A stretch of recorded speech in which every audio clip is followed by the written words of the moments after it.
ثروتمندی رو از ثروتمندان بزرگ اروپا بهش گفتن خوشبختی رو تو چی دیدی؟ گفت من 3-4 مرحله طی کردم تا خوشبختی واقعی رو دیدم.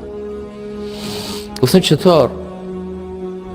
گفتم اول فکر می‌کردم خوشبختی تو پوله، تلاش کردم، تکدو زدم، به پولهای کلان رسیدم، اما دیدم نیست. خوشبختی خریدنی نیست.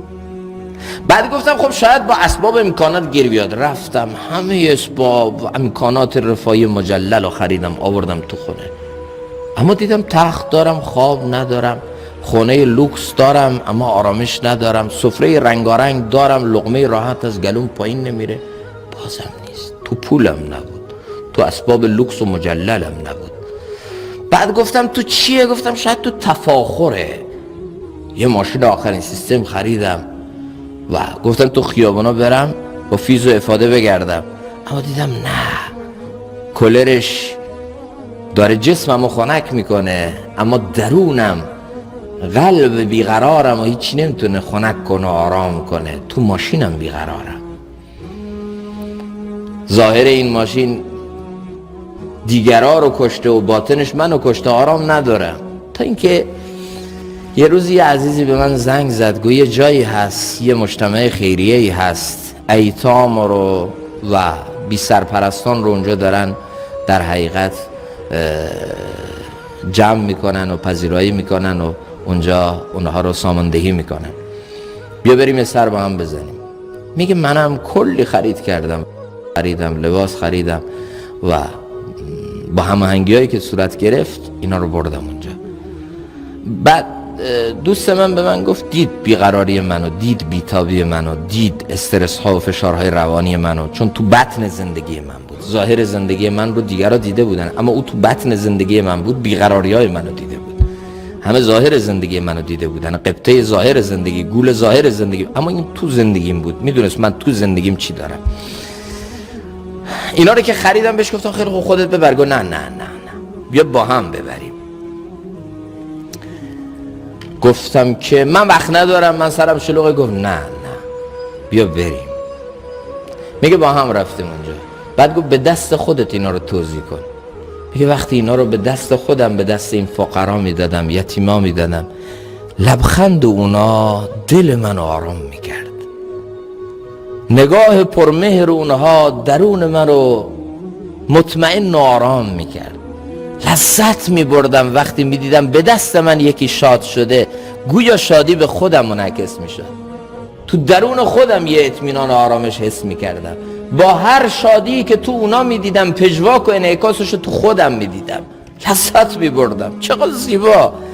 از همه این صحنه ها زیباتر اون صحنه بود که یکی از این بچه ها بهش لباس دادم، به من گفت که به پای من چسبید.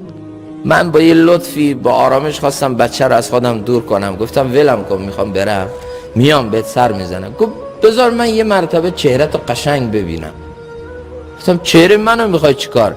گفت وقتی رفتم بهشت تو رو خوب بشناسم و به خدا بگم که این به من یه دست لباس داد.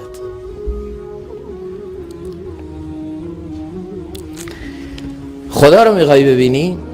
خدا در قیامت گله میکنه من برهنه بودم منو نپوشوندی، من مریض بودم به عیادت من نیومدی، من گرسنه بودم منو نخوراندی. خدایا تو گرسنه، تو برهنه، تو مریض، چطور؟ فلان بنده من مریض بود، فلان بنده من گرسنه بود، فلان بنده من برهنه بود. اگر او رو میخوراندی و میپوشاندی و دل او رو به دست میآوردی توی عیادت، منو به دست میآوردی.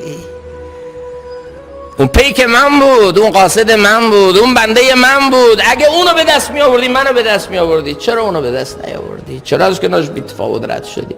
اون روز میگه با جمله این بچه من طعم خوشبختی رو تازه فهمیدم که خوشبختی تو خوشبخت کردن دیگرانه.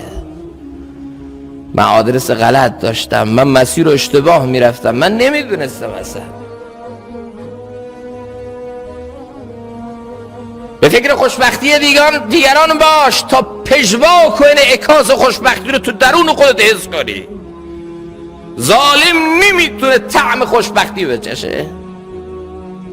اگه چه ثروت عالم تو دستش باشه، اگه چه همه اسباب امکانات دنیا کنارش باشه، چون همیشه پژواک و انعکاس بدیهای خودشیه، خودشو داره تو وجود خودش حس میکنه.